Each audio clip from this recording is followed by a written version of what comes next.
welcome back to the channel. Today I am going to be talking about my top 5 Spotify artists and the books I would recommend based on those Spotify artists, an idea I stole from Books, Beverages and Besties, link down below. Without further ado, we're going to get into the intro.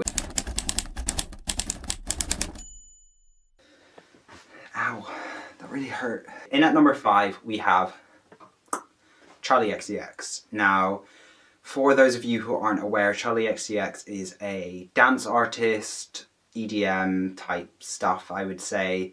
She's British, she's brilliant, she is my 5th favourite artist of last year apparently. Someone I would say is pretty tricky to recommend books based off of. As a little bit of an intro to Charli XCX, I'm going to read some of her wonderful lyricism. Bumping that, bumping that, bumping that, bumping that, bumping that, bumping that, bumping that, bumping that, bumping that. Okay, okay, okay, okay, okay, okay. Here we go. When I'm in the club, yeah, I'm bumping that. When I'm at the house, yeah, I'm bumping that. 365 party girl, bumping that. Should we do a little key? Should we have a little line? Those are the lyrics of Charli XCX from her hit song 365. Now, for those of you wondering what it is that Charli is bumping, it's drugs. And a book about drugs that I have in my recommendations, Fantasy Drugs, is Jade City. This is a kind of economic, political fantasy, and it sits in a world where jade is a drug that induces magic, essentially, and it's a much traded commodity by the gangs. And so, naturally, bumping that, jade, am I right? So drugs, yeah, we're recommending this because of drugs. And also, cleverly, Charli XCX is known for her Brat Green from her last album. And this is the Green Bone Saga, so we got that green colour running through it. I mean, it's just genius what I've done here. An incredible recommendation. So if you like Charli XCX, or if you hate Charli XCX, you should read the Green Bone Saga. Now, it's possible I also stole this recommendation from Books, Beverages and Besties, but I do promise that the rest of the video is totally original and my recommendations are much better than theirs. And I'm going to stop talking about them so that this doesn't just become some kind of like weird fan stalker account thing. Yeah, I'm just realising I have lighting that I've not set up for this whole video, so we're just about to get brighter. One moment. Oh my god, I'm so bright. I'm almost too bright. Am I too bright now?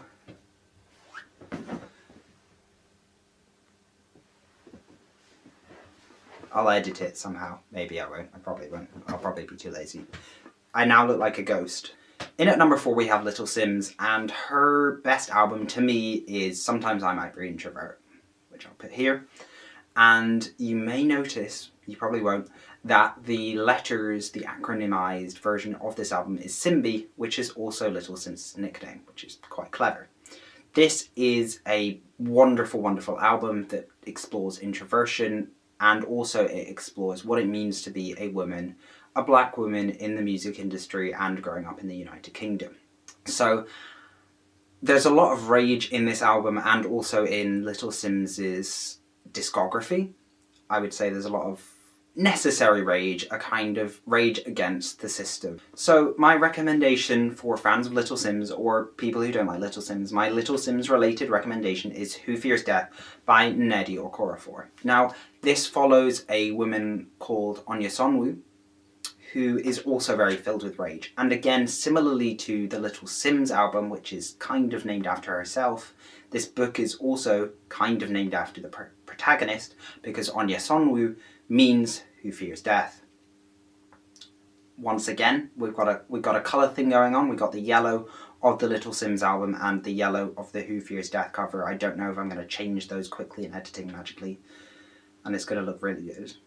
I think the real connection with this book, though, is we've got a lot of feminine rage, valid feminine rage. It's a woman who is living in something of a man's world and trying to navigate that. And so that's the kind of similar themes, I would say, between this book and between Simz's discography. In at number 3, we have Ray, who is a kind of R&B, pop, soul artist. She mixes around the genres quite a bit. Super, super talented, and I really, really recommend watching her live. But what you need to know about Ray is that she was actually trapped in a contract with her music company, record label, her label, that's what they're called, during the 2010s, and they were kind of forcing her to make this generic dance pop music that she didn't really want to be creating. And during COVID in about 2020, 2021, she went onto a live stream and basically had a massive crash out and said, I've got all this music, I have this album I want to release, and I can't escape my label. And her label basically said, okay, we'll let you go and we'll let you release your album. They wouldn't let her release her album. She released her album, massive success, to the label. Do I need to blow that? I don't even know if I have the capability to blow that. It's probably just going to go in. So basically, she escaped her label, and that leads to this book recommendation, which is Murderbot. Murderbot is all about a murderbot kind of guy who hacks his governor module and escapes from the company that owns him and basically takes control of his own life. Really short novellas, very funny, kind of a depressed robot who loves watching soaps and is escaping a company, and it just kind of vibes with Ray. Ray has this weird quirk similar to Murderbot's quirk of loving soaps. Ray loves Nintendo games. I don't know if that really matches, but anyway, go read Murderbot. And go listen to Ray, and go listen to Ray live because she is such an incredible vocalist. At number 2, we have Jade. Give me a second. Can I do like a cool transition here? Here she is. This is Jade.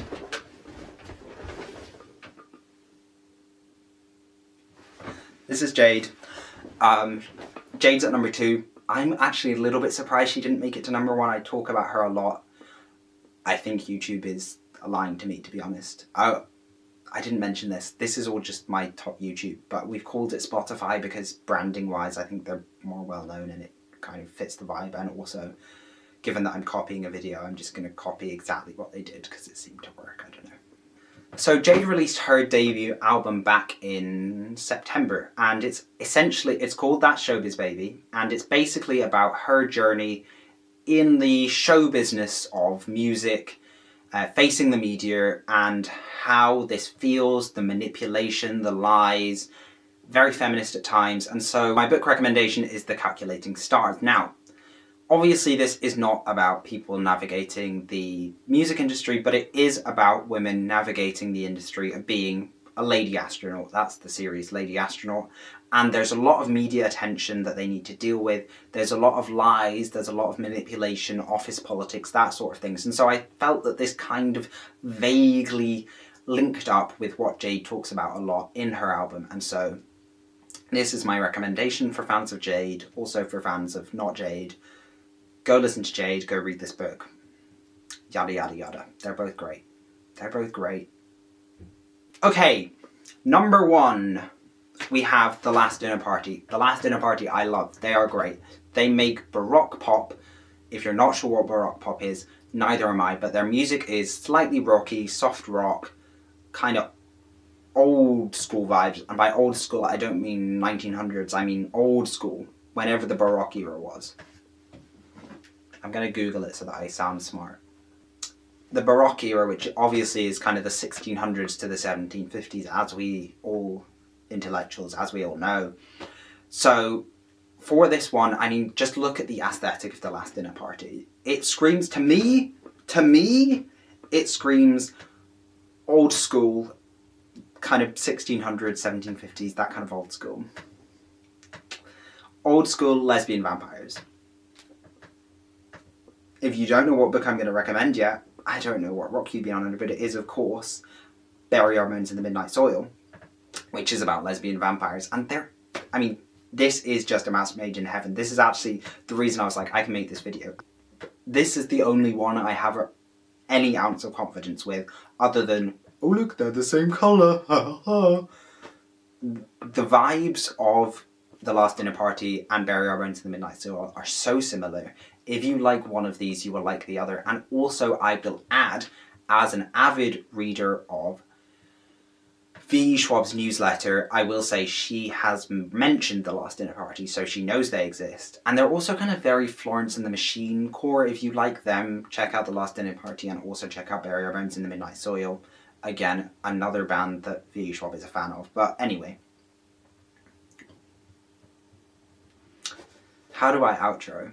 If you've not already checked out my first video, go and check that out. I will be trying to get out more videos now that I'm not ill anymore, which was, by the way, the fault of divine intervention. I've confirmed this. I've had a chat. Terrible. Terrible. But more videos coming soon. Please like, please subscribe. Yeah. I have no idea what I'm doing as well, so give me recs for how to improve. Also, look how pretty this I like this background a lot more. And I don't like sitting actually, I like standing so I can do things with my hands. This is all going to get cut out anyway, I'm done with the video now.